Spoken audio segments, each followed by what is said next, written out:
ఈ నెల 26వ తేదీ అంటే సోమవారం అనంతపురం న్యూ టౌన్లో ఉన్న ప్రభుత్వ జూనియర్ కళాశాలలో ఒక పెద్ద బహిరంగ సభ కాంగ్రెస్ పార్టీ నిర్వహిస్తూ ఉంది.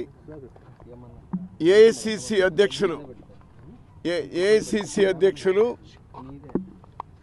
మల్లికార్జున ఖర్గే గారు, ప్రదేశ్ కాంగ్రెస్ అధ్యక్షులు షర్మిలారెడ్డి గారు, అలానే సిడబ్ల్యూసి సభ్యులు, మిగిలినటువంటి సీనియర్ లీడర్లందరూ కూడా వస్తారు.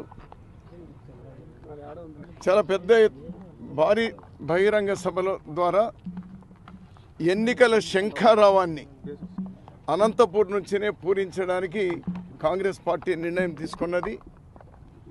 ఈ గ్రౌండ్ చూడడానికి, ఇది ఫైనలైజ్ చేయడానికి మేమందరం కూడా ఇక్కడికి వచ్చినాం.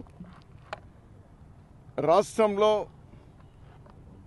దేశంలో, ఎందుకంటే 2 ఎన్నికలు ఏకకాలం జరుగుతూ ఉన్నాయి కాబట్టి ఆ ఎన్నికల శంఖారావాన్ని ఇక్కడ పూరిస్తున్నటువంటి నేపథ్యంలో కాంగ్రెస్ పార్టీగా ఈ రాష్ట్ర ప్రజలకు ఏమి చెప్పబోతుంది, ఏం అష్యూరెన్స్ ఇవ్వబోతుంది, ప్రతి కుటుంబానికి ఏ విధంగా న్యాయం చేయబోతుంది, ఈనాడు ఉన్న స్థితి నుండి ఉన్నత స్థితికి రాష్ట్రం కానీ, కుటుంబాలు కానీ, అన్ని వర్గాల వాళ్ళు కానీ ఉన్న స్థితి నుండి ఉన్నత స్థితికి తీసుకెళ్లడం ఏ విధంగా అనేటువంటిది ఇక్కడి నుంచినే ప్రకటించడం జరుగుతుంది కాంగ్రెస్ పార్టీ.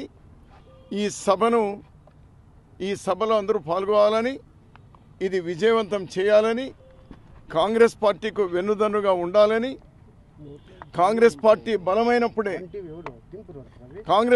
బలమైనప్పుడే ఈ రాష్ట్రానికి మేలు జరుగుతుందని, నలుగురు కూడా ఈ రాష్ట్రాన్ని ముంచేసినారు.